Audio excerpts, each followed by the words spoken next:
Muy bien. Recording is on. Vamos a entonces aprender el lenguaje del diseño bidimensional o 2D, ¿verdad? Como lo conocemos. Es este diseño, estos fundamentos son basados en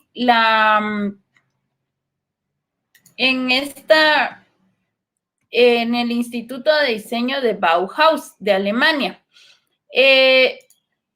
Estos fundamentos, ¿verdad? O sea, es algo como al decir fundamentos son bases, ¿verdad? Que les van a ayudar a ustedes en el diseño. Entonces les voy a ir compartiendo también pantalla para que podamos ir desarrollando la clase. Muy bien.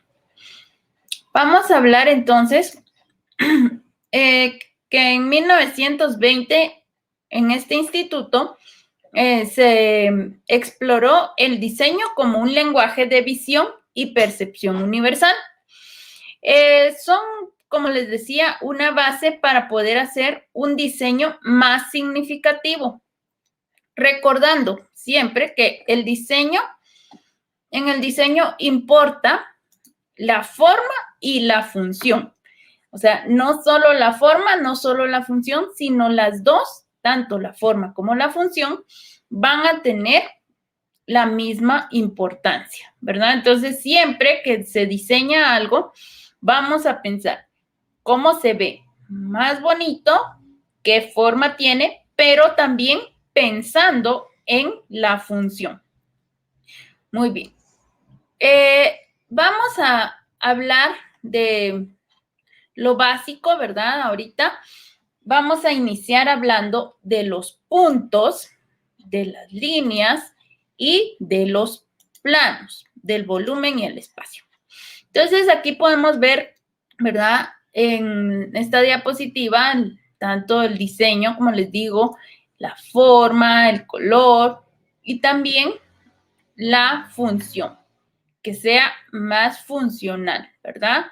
Entonces, aquí podemos ver estas imágenes donde se ve muy bonito, se ve atractivo, pero también se busca que tenga una función, ¿verdad? No solo la forma, sino la función. Entonces, empezando, ¿verdad?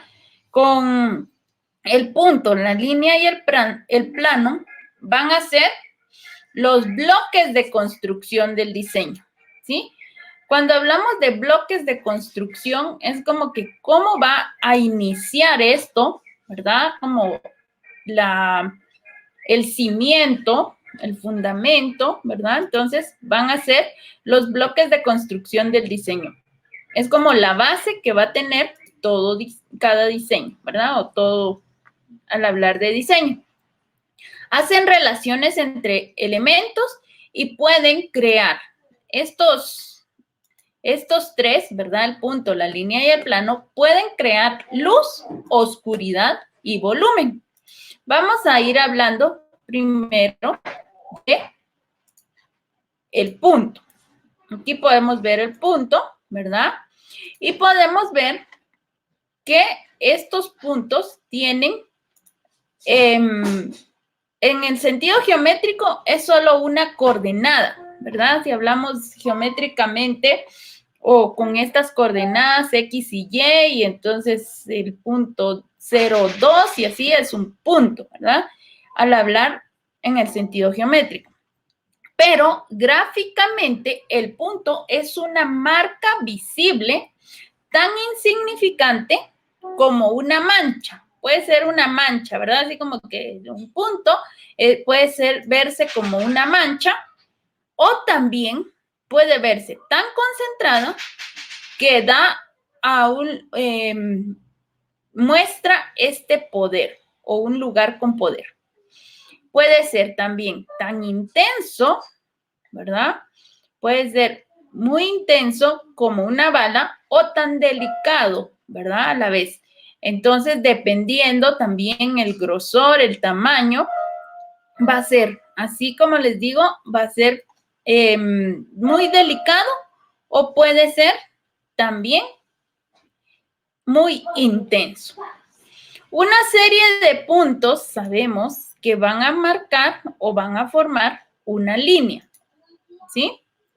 La serie de puntos forman una línea y una masa de puntos, como podemos ver aquí, ya varios puntos, pero está en una masa, una mayor cantidad de puntos, van a formar también una textura. Podemos ver acá que como que tiene esa textura, esa forma, ya va dando un diseño, podríamos decirlo. También esta serie de puntos que formaba una línea o la masa de puntos que forma la textura, también puede formar los mismos puntos, un plano y de diferentes tamaños, así como vemos acá que hay de diferentes tamaños, podemos ver, ¿verdad? Aquí más pequeños, un poco más gruesos, más grandes y todo, y ya van a formar una escala de grises. Y también en la tipografía, ya la tipografía es ya aplicada al estilo, la disposición y la apariencia de las letras, los números y símbolos creados, ¿verdad? Entonces, en tipografía dice que el punto es el fin definitivo de una frase. También, al momento de escribir, ¿verdad? También tiene cierta, o en literatura podríamos decir, tiene ciertas cualidades, características o funciones el punto también. Entonces, pero en el diseño también o en la tipografía que les decía, se aplica el estilo, disposición, apariencia de las letras, números y símbolos creados por el proceso. Entonces, eso es el punto. Luego, vamos a hablar de las líneas. Las líneas, sabemos que una línea es una sucesión de puntos, o sea, varios o secuencia de puntos, ¿verdad? Varios puntos van a formar una línea. Y al hablar de la línea, como les decía, es una secuencia o una serie infinita de puntos. No se sabe exactamente cuántos puntos son, ¿verdad? Entonces, por eso dice que es una serie infinita de puntos y que van a tener un largo, pero no amplitud. Es una conexión entre dos puntos o un camino de un punto en movimiento. También podemos ver, ¿verdad? Que, por ejemplo, está el punto, ¿verdad? En un lado y llega hasta el otro extremo, entonces es como que el punto se fuera moviendo. Y eso es, entonces, el camino de un punto en movimiento, eso es una línea. Empezamos del inicio y lo seguimos y todo, entonces es como que el punto es el que se está moviendo. Por eso dice punto en movimiento. Puede ser una marca positiva o un espacio vacío a la vez, ¿verdad? Así como podemos observar aquí en el centro, ¿verdad? Está delineando ese vacío. Entonces, queda ya el vacío y acá hay espacio entre las líneas y entonces también van marcando ese vacío. Bien. Gráficamente, entonces, existen en muchos pesos las líneas, ¿verdad? Pueden tener como mucho peso, pueden ser delgadas, también como el grosor, la textura, y el camino que tenga la línea o donde aparezca la línea, eso va a demostrar la presencia visual. Y recordando, las líneas pueden ser rectas, pueden ser curvas, pueden ser oblicuas, ¿verdad? Pueden ser continuas o pueden ser quebradas también, o estar separadas. Tipográficamente, ¿verdad? Las líneas son una disposición implícita o literalmente dibujadas. O sea, pueden estar las líneas explícitamente o implícitamente. Por ejemplo, en una letra, aunque se use, ¿verdad? Ya solo queda como, o cuando estamos escribiendo ese espacio, hay como que una línea implícita para que no estén todas juntas o que no se pierda el tamaño de las letras. Pero al principio, ¿verdad? Cuando iniciamos a escribir, posiblemente tenemos que ir midiendo el espacio que vamos a dejar dentro de entre letras, ¿verdad? Pero ya después podemos únicamente ver esa línea implícita. Por ejemplo, aquí yo les escribo, ¿verdad? Hola. Entonces vemos esta en tipografía, ¿verdad? Está la letra y esta letra está formada por líneas. Pero entre cada letra hay un espacio, pero si nos fijamos, ese espacio es como que una línea, ¿verdad? Entonces, por eso indica que las líneas pueden ser implícitas o literalmente dibujadas. O sea, que sí se note bien la línea o solo implícita. Entonces, eso es respecto a las líneas. Ahora vamos a hablar de los planos. Cuando hablamos de los planos, ¿verdad? Vamos a ver que el plano es una superficie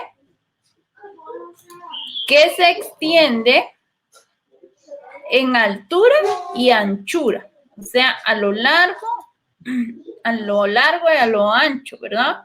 O a lo alto y a lo ancho. Entonces, eso es un plano, ¿sí? Y también es el camino de una línea. Habíamos dicho que las líneas era el camino que recorre el punto, ¿verdad? Podría decirse así. Y entonces el plano es el camino de una línea. La línea era el camino de un punto en movimiento y el plano va a ser el camino de la línea. O una línea con amplitud, ya más amplia. Y también vamos a ver que las figuras geométricas, ya cuando las vemos, ¿verdad? Cuadrado, triángulo, rectángulo, las figuras básicas, pueden ser planos con orillas. También puede ser paralela a la superficie o puede distorsionarse. Un plano puede ser paralelo a la superficie, así, ¿verdad? O distorsionarse, así como lo vemos aquí en la imagen.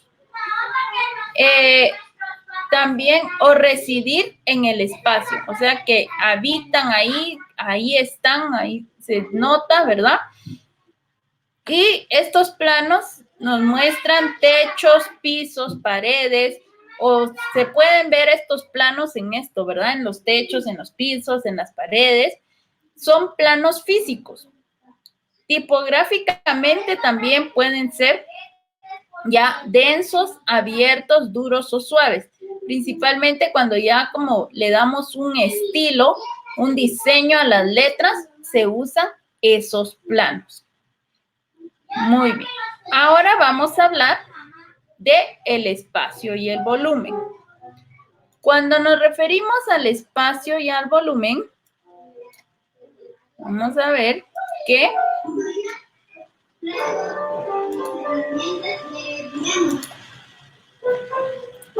este espacio es donde un objeto gráfico representa 3 dimensiones, ¿verdad? Aquí ya hay 3 dimensiones y tiene volumen, ¿verdad? Y entonces, en el plano era el alto, ¿verdad? Y el ancho. Pero ya cuando hablamos de espacio y volumen, vamos a ver 3 dimensiones. En el plano eran 2 dimensiones, la altura y la anchura o el alto y el ancho. Ya al hablar de volumen, ya son 3. Alto, ¿verdad? Alto. Vamos a ver, para que vean. Alto, ancho y profundidad. Eso es en el volumen. Entonces, alto, ancho y profundidad, y se representa por convenciones gráficas. Quiere decir que simula distorsiones ópticas, ¿verdad? Como objetos cercanos que se ven más grandes y objetos lejanos que aparecen más pequeños. Para eso va a servir entonces el espacio y el volumen.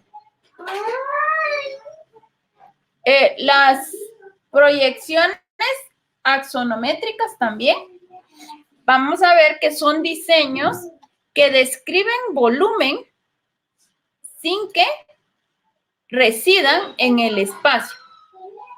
O sea que van a decir el tamaño que ocupan, dicen el tamaño sin decir cuánto ocupa. Eso significa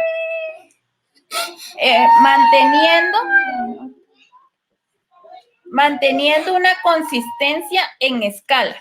Por ejemplo, estos ya son utilizados al realizar los planos que hacen los arquitectos, ¿verdad?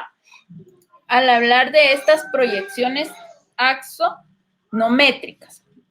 Entonces, en el caso de los arquitectos, hacen los planos, ¿verdad? Y no, pues nos indica, esta es una ventana, esto es un baño y todo, y este es un poco más grande que la otra, ¿verdad? Pero ya es a escala. Entonces, mantienen esa consistencia en escala usada por arquitectos en planos y en diseñadores de videojuegos. Por eso les coloqué aquí, ¿verdad? Entonces pueden ver aquí en el mapa y todo, indica, tengo que ir a este cuarto y todo, y es más grande que donde estaba y puedo pasar por acá y todo. Pero para eso sirven entonces esas proyecciones axonométricas. Entonces les decía que mantienen la consistencia en escala y describen el volumen sin que residan en el espacio. O sea que nos dicen el tamaño sin decir exactamente cuánto ocupa, ¿verdad?